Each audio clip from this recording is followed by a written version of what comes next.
Welcome back. We're now working on part 3 here with Google Docs. We're still looking at the menu because there's so many things that are buried in there that we can really use, and so we need to discover those. But then today we're also going to start working on a project. So let's go along here. So far we've talked about the file, menu, the edit. Remember all those shortcuts I discussed? That's really important. You start learning that. It just really speeds things up, but also to be able to understand how to cut, copy, paste, how to find things, your undo. And then we talked about your view, how you can sit there and really maximize the screen so you can see more. I like that.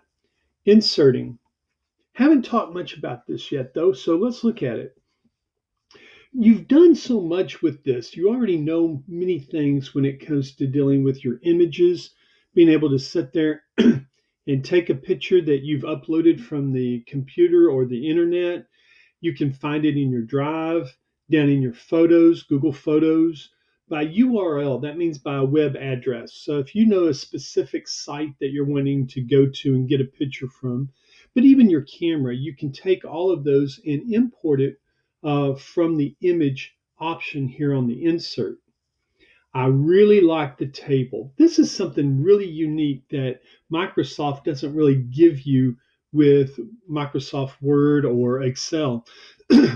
Is you can quickly sit there, oh, excuse me, and draw a table. You just have to decide how large you want the table to be.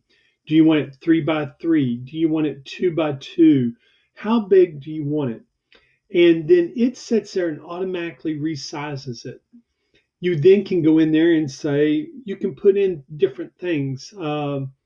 This is a great way to help organize the data that you're trying to present or put out there for people to see in your Google Docs, such as you could call it your class schedule.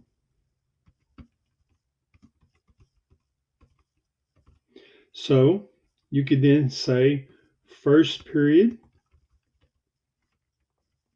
second period,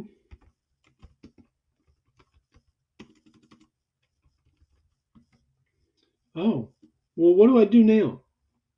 I didn't make my table big enough, or I made it really too big.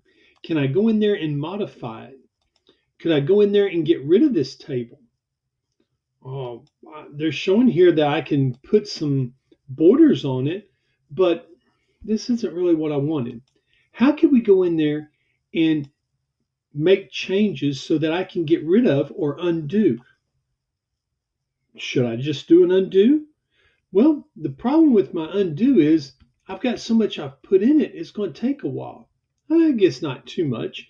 I just did the undo and I was able to take care of that. That was the Control Z to do the undo. This time, though, we're going to do another table. We're going to insert the table. This time, I want it 3 by 8. That's pretty big, but that's okay. Here's your assignment.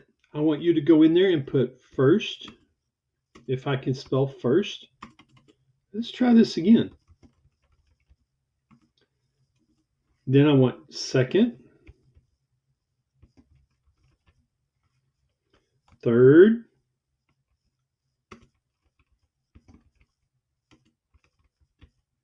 and I want it to go all the way down to 8th period.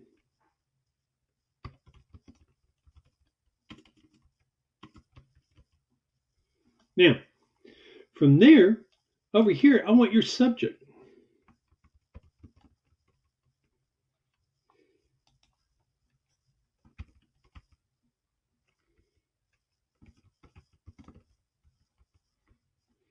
And all the way down to 8th period, which might be. Then over here, if I can find my mouse, there we go. I want the name of your teacher.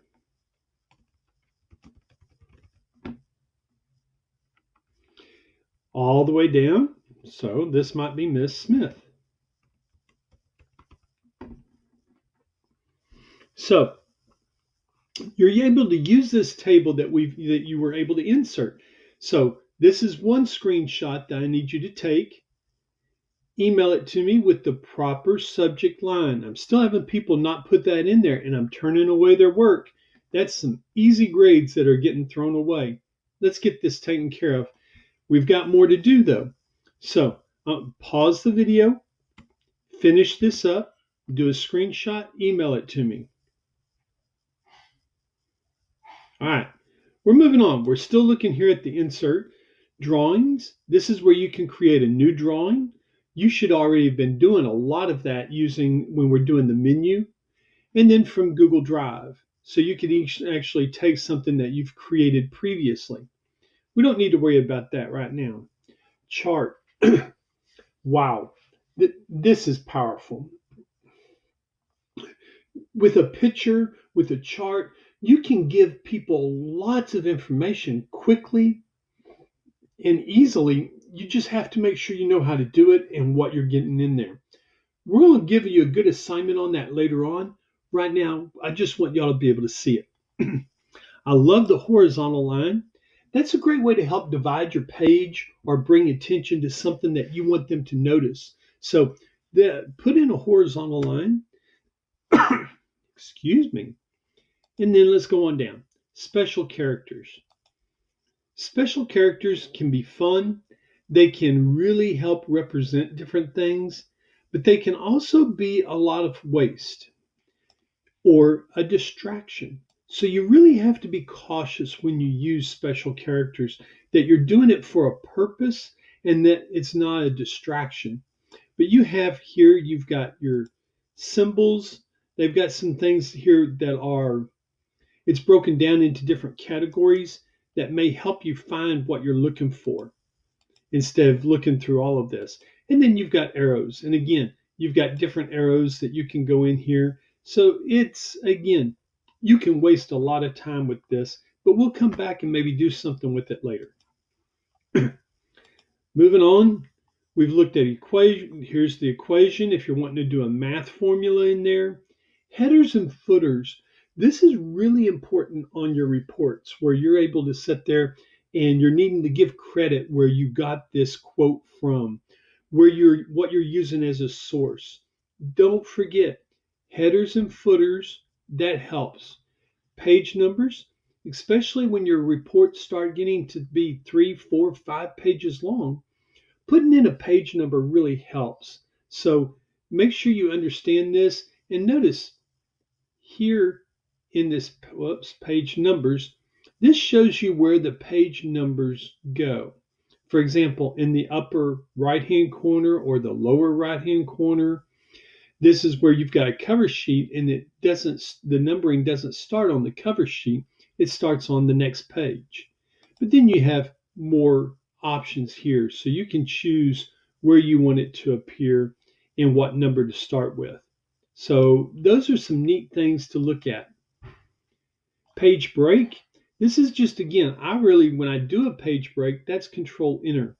So a page break is where you still have things left on this page, but you want to start on a blank page. And so Control Enter, suddenly I now have a second page. Now, it's not bad right now, but if you're printing out, this can add up to a waste of paper really quick. And believe it or not, that paper is not as cheap as you may think. So we try to be very careful with use of paper. All right, link. This is how you can add a web link to a website that you may want them to go to, bookmark, and then table of contents. So we've gone over a lot of things here. We're going to look at more. So far, you've sent me a screenshot of this table. So let's get that done. How about if you work a little bit on lesson 10 in EduTyping? Let's make sure we don't fall behind. Got to get all these assignments done because I cannot take late work after Thursday. Really, I can't take late work after Wednesday which that's today, just because I have to have time to grade it. So let's stay focused, get this turned in so we can get our grades up. If you're missing work, look there in your Skyward. Look at what's missing. Talk to me so that we can get those grades up. There's no excuse for nobody to be passing. So work hard on it. I hope you're doing well. Miss you. Look forward to seeing you soon. Take care